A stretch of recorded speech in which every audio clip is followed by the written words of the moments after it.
bienvenue frères et sœurs au thème du samedi. Et le thème de ce samedi frères et sœurs, je veux partager avec vous ce que Dieu a mis dans mon cœur. Et le thème de ce samedi s'appelle, et ou s'intitule, repose-toi sur lui. Repose-toi sur Jésus. Alléluia.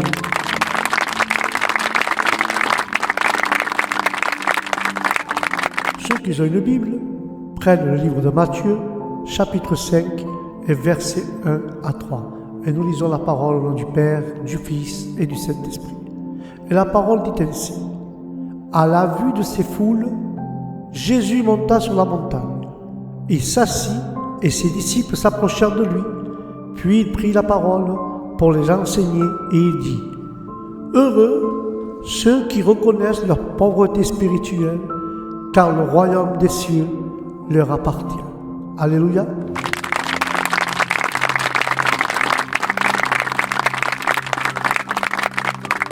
Bien sûr, frères et sœurs, tout dépend de qui tu dépends. Tout dépend de qui tu dépends. Lors de son magnifique sermon sur la montagne, alors qu'une foule se rassemble pour écouter Jésus, celui-ci ouvre la bouche pour les enseigner. Et il commence à parler en disant « Heureux les pauvres en esprit, car le royaume des cieux est à eux. » Et là nous voyons, c'est dans ces premières paroles qui sont, frères et sœurs, capitales pour le chrétien. Les premières paroles que Jésus prononce ici sont capitales, car le mot « heureux » signifie « béni », « bonheur prolongé ». Jésus donne ici un critère primordial, frères et sœurs, pour recevoir tout ce que le monde recherche. Une vie épanouie, une vie avec un bonheur prolongé, malgré les difficultés. Mais voyons, la clé qu'il nous donne en commençant son sermon se trouve, frères et sœurs, dans les mots « pauvre en esprit ». Quand il parle de cela, il est en train de nous expliquer que le pauvre est celui qui manque de nécessité. C'est celui qui manque du nécessaire. Celui qui n'a pas les ressources suffisantes. Celui qui va être dépendant de quelque chose ou de quelqu'un. Et quand il dit le mot « esprit », il nous montre, il nous enseigne qu'il ne s'agit pas d'une dépendance ou d'une marque par rapport aux choses naturelles, mais une dépendance à ce qui concerne les choses spirituelles au nom de Jésus.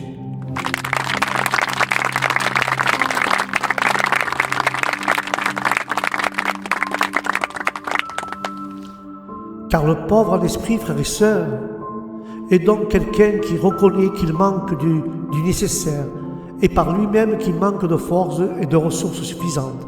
Et c'est pour cela, frères et sœurs, qu'il choisit volontairement de dépendre et de s'appuyer et de se reposer humblement et pleinement sur notre Seigneur Jésus-Christ et non sur lui-même ou sur les autres au nom de Jésus.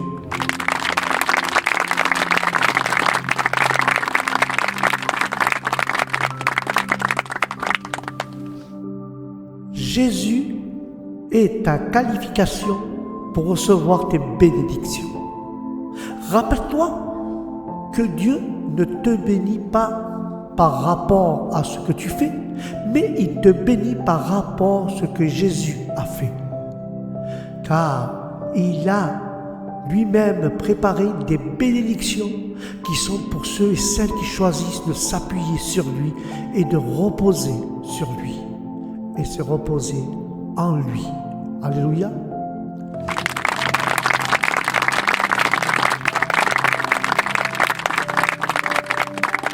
Car le pauvre en esprit, frères et sœurs, a accès aux bénédictions que Dieu a préparées d'avance pour lui, car il n'y a pas des bénédictions qui portent ton nom. Je le dis très clairement, car il y a des bénédictions qui portent ton nom. Et ce n'est pas la peine du juste contempler celle de ton voisin ou celle de ton prochain. Non, non. Béni est celui ou celle qui dépend de Jésus et qui se repose avec foi sur Jésus. Et je t'encourage, frères et sœurs, à prendre un moment entre toi et Dieu et pour lui demander s'il y a des domaines dans ta vie qui ne s'appuie pas réellement sur Jésus. Mais laisse-moi te dire, si tu reçois maintenant même une pensée ou quelque chose dans ton cœur, alors demande-lui de te montrer comment tu peux plus que jamais dépendre de lui dans ce domaine. Et que sa faveur te soit multipliée au nom de Jésus.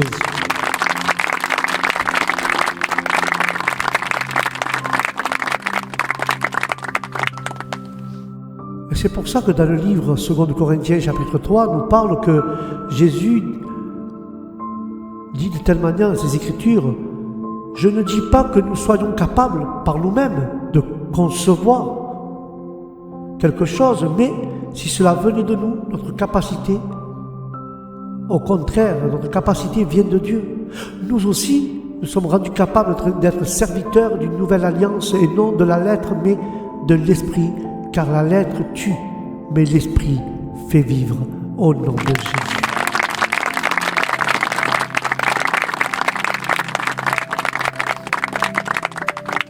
Mais Matthieu 17 nous parle ainsi aussi.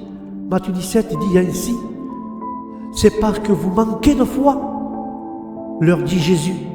Je vous ai dit en vérité, si vous avez de la foi comme un grain de moutarde, vous diriez à cette montagne, déplace-toi d'ici jusqu'à là, et elle se déplacerait. Rien ne vous serait impossible. Cependant, cette sorte de démon ne sort que par la prière et le jeûne. » Alléluia.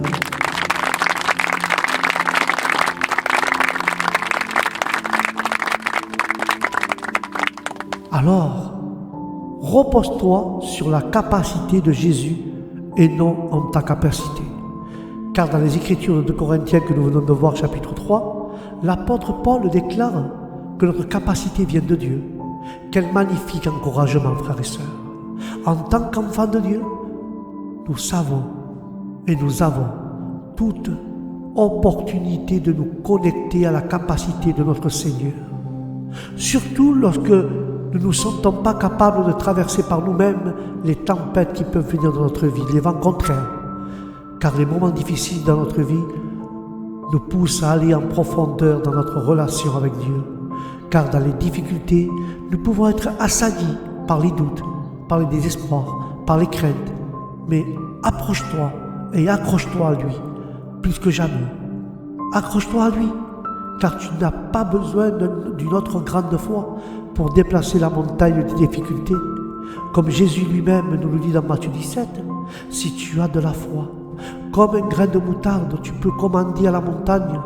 Et là, la grandeur de ta foi n'a pas besoin d'être proportionnelle à la grandeur de ton problème.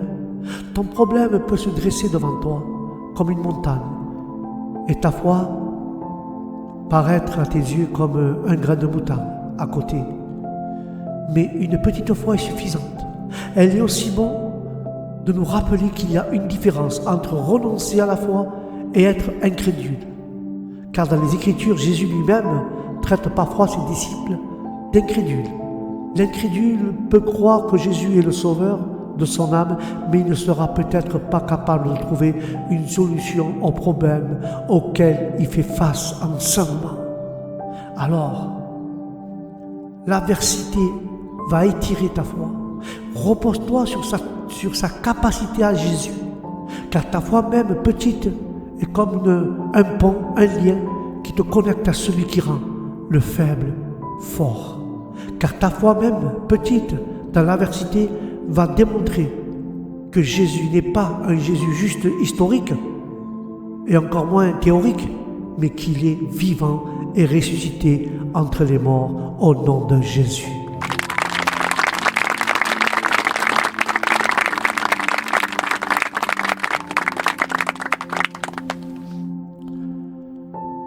Écoute-moi, frère et sœur, tu es capable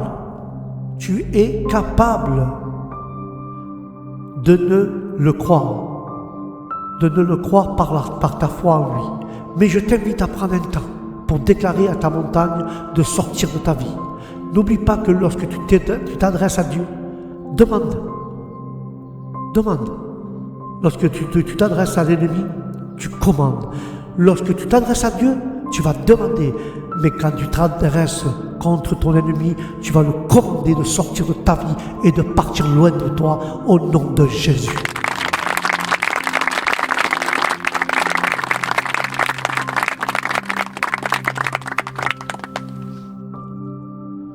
Et c'est pour cela, frères et sœurs, que le livre d'Éphésiens, chapitre 1, versets 4 à 7, nous parle qu'en lui, en Jésus, Dieu nous a choisis avant la création du monde pour que nous soyons saints et sans défaut devant lui. Mais Dieu, dans son amour, il nous a prédestinés à être ses enfants adoptifs par Jésus-Christ. C'est ce qu'il a voulu dans sa bienveillance. Mais pour que nous célébrions la gloire de sa grâce dont il nous a comblés dans le bien-aimé, en lui, par son sang, nous sommes rachetés, pardonnés de nos fautes, conformément à la richesse de sa grâce au nom de Jésus.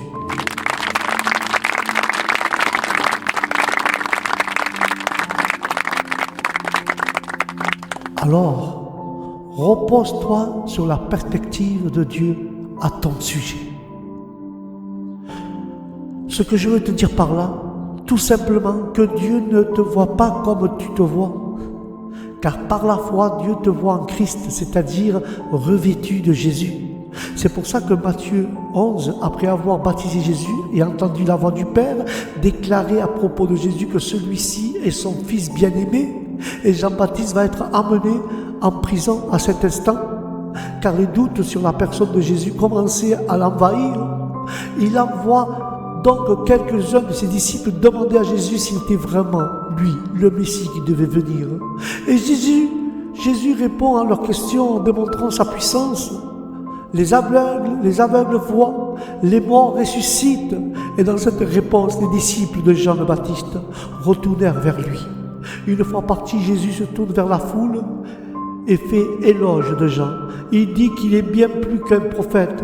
Il est un messager qui est venu préparer le chemin du Seigneur. Ce qui est incroyable, c'est que Jean lui-même, et Jean, lui, est en prison, assailli de doutes, d'incrédulité, cherchait à l'emprisonner intérieurement, mais Jésus ne voit pas Jean d'incrédule à ce moment-là. Il voit Jean comme le messager de Dieu. Il est de même à ton sujet, frères et sœurs qui m'écoutent. Jésus ne te voit pas comme toi tu te vois. Peut-être que tu te vois comme étant pas assez ceci ou celle-là, pas assez bon, pas assez beau, pas assez belle, pas assez encourageux ou pas assez fort. Mais lorsque Jésus te regarde, il te voit comme un être bien-aimé. Il voit une personne de valeur pour laquelle tu as donné ta vie. Tu es un bien ou une bien-aimée de Jésus-Christ. C'est pour ça, frères et sœurs, je vais t'expliquer que le nom de David signifie bien-aimé. David, frères et sœurs, signifie le bien-aimé. Alors, Jésus, il te voit comme un bien ou un bien-aimé. Je crois que pour abattre les géants de ta vie, nous avons besoin, comme le roi David, de nous rappeler que nous sommes les bien-aimés du Christ. Non à cause de ce que nous avons fait, mais à cause de ce que Jésus a fait pour nous. Et par le moyen de la foi, afin que tu sois par la grâce que nous devenions ses bien-aimés au nom de Jésus.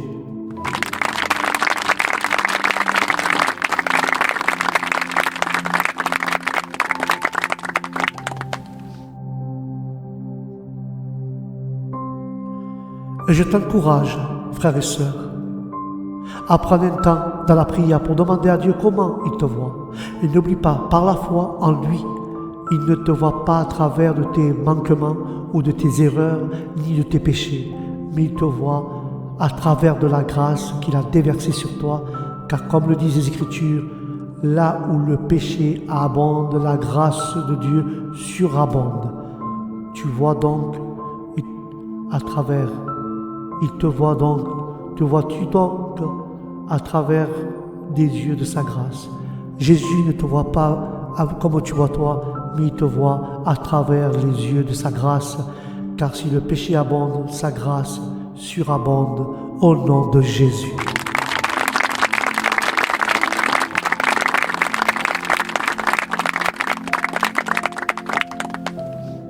C'est pour ça, frères et sœurs, que le livre des Ecclésiastes, chapitre 3, qui fait référence, qui dit la parole, qui fait toutes choses belles au moment voulu.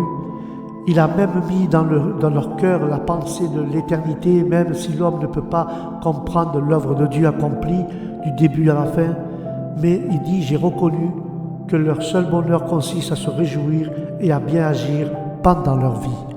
Et c'est pour ça que ça va se sonder avec le livre des Psaumes 31, quand la parole de Dieu dit, mes destinées sont dans ta main.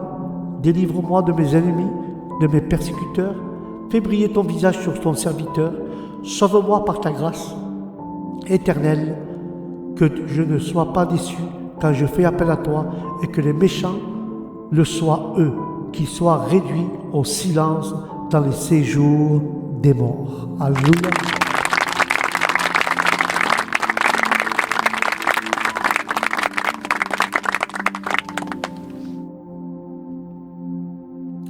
Alors,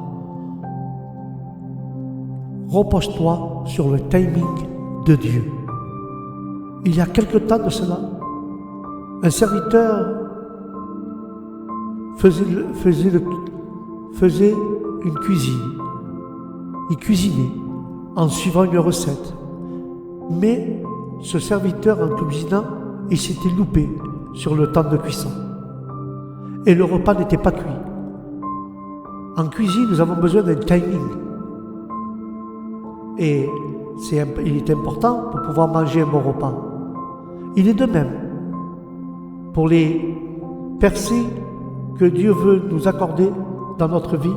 Nous devons avoir le timing. Le timing, c'est les temps de Dieu, car les temps de Dieu dans notre vie est très important. N'oublie pas que pendant que tu attends ta victoire, Dieu est à l'œuvre. Comme le disent les Écritures, tes temps, tes destinées sont entre ses mains. Peut-être que tu as l'impression que certaines promesses de Dieu pour toi sont pas arrivées, ou sinon c'est complètement Dieu t'a dit non. C'est-à-dire qu'elles te sont refusées ou qu'elles ne sont pas pour toi, alors que la vérité, c'est qu'en Christ Jésus, toutes les promesses que Dieu nous a faites sont oui et amen au nom de Jésus.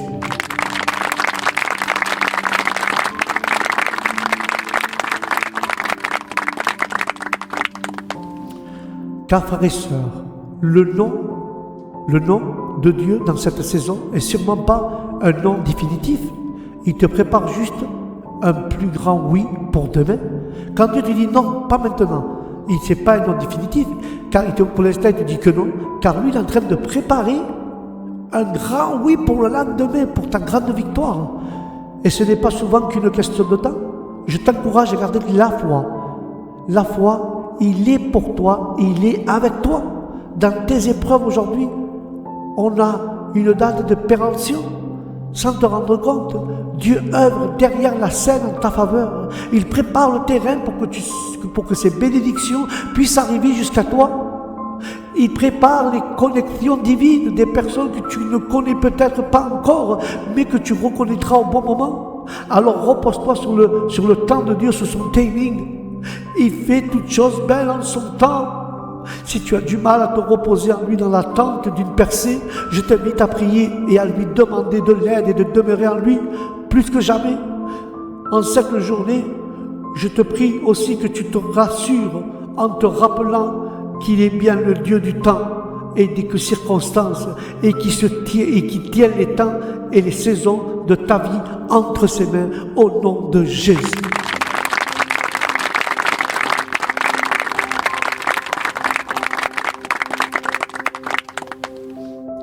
C'est pour ça que le premier épître de Jean, chapitre 2, versets 1 et 2, quand Jésus dit cette parole, l'apôtre Jean, il dit ces paroles. Mes petits enfants, je vous écris cela enfin, que vous ne péchiez pas. Mais si quelqu'un a péché, nous avons un avocat, un défenseur auprès du Père, Jésus-Christ le juste. Il est lui-même la victime expiatoire pour nos péchés, non seulement pour les nôtres, mais aussi pour ceux du monde entier. Alléluia.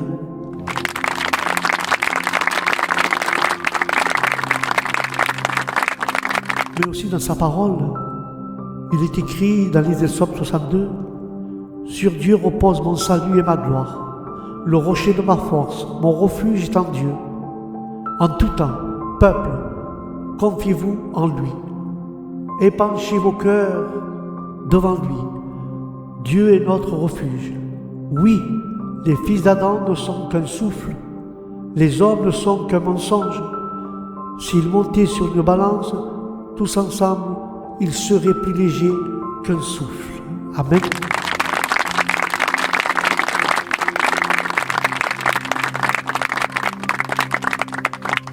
Et je vais conclure avec cela. Repose-toi sur sa défense et non sur la tienne. Nous vivons dans un monde, frères et sœurs, où l'injustice fait partie de la vie. Car chaque personne fait face, à un moment ou à un autre, à la trahison, à la déception, aux fausses accusations, à la mésistance, à la moquerie, à la violence. Parfois nous-mêmes nous faisons aussi du mal aux autres. Mais que ce soit de ta faute ou celle des autres, Jésus est et reste notre défenseur. Car au livre de Psaume 62, le roi David parle de personnes qui veulent le renverser, lui faire perdre son honneur, mais il choisit de se reposer sur la défense de Dieu en sa faveur. Frères et sœurs, quelle leçon et quel exemple pour nous tous aujourd'hui. Ne laisse donc pas les gens qui ne t'aiment pas affecter ce que tu penses, ce qu'ils pensent de toi. Même si des gens qui t'aiment se retournent contre toi, rappelle-toi que Jésus est pour toi ton défenseur. Comme il est écrit dans les Écritures, si Dieu est pour nous, qui sera contre nous? Alors je t'invite à te réfugier. Réfugie-toi en lui. Il est prêt à te défendre. Sois en tandem dans tes pensées avec Jésus-Christ. Et ce qui dit et non avec ce que les autres ou ce que l'ennemi, le diable, essaie de te faire croire à ton sujet. Ne le crois pas. C'est pas ce que Dieu dit de toi. Dis non aux autres, il y a l'ennemi, le diable, il veut te faire croire à ton sujet ce que tu es toi vraiment. Si c'est toi qui as péché, la Bible dit que nous avons un défenseur auprès du Père, Jésus-Christ le juste. Et si les autres ont péché contre toi, il reste également ton défenseur. Alors je t'invite à te reposer sur sa défense. Ne rends pas le mal par le mal, mais comme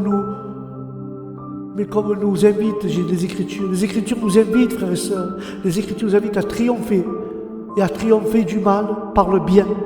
Alors demandez à Dieu de t'aider ce matin. Demande à Dieu qu'il t'aide pour que le mal qu'ils t'ont fait contre toi ne se produise pas du mal en toi.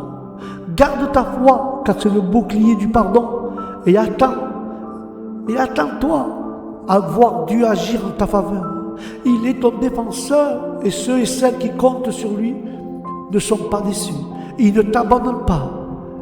Il ne t'oubliera pas. C'est ton défenseur, il te défendra au nom de Jésus.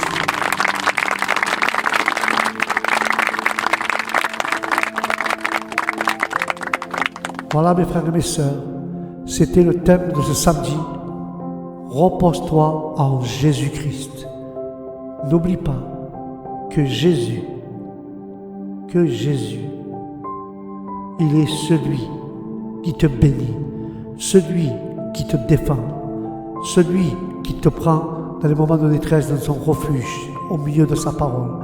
Il est ton Créateur, il est ton Dieu. Alors, malgré les circonstances qui peuvent avoir dans ta vie, tout ce qui peut être autour de toi, n'oublie pas que Jésus est ton défenseur. Il est ton Dieu. Alors je t'invite, repose en lui et non en toi. Repose-toi en Jésus-Christ et tu verras la main de Dieu agir à ta faveur au nom de Jésus. Amen et amen.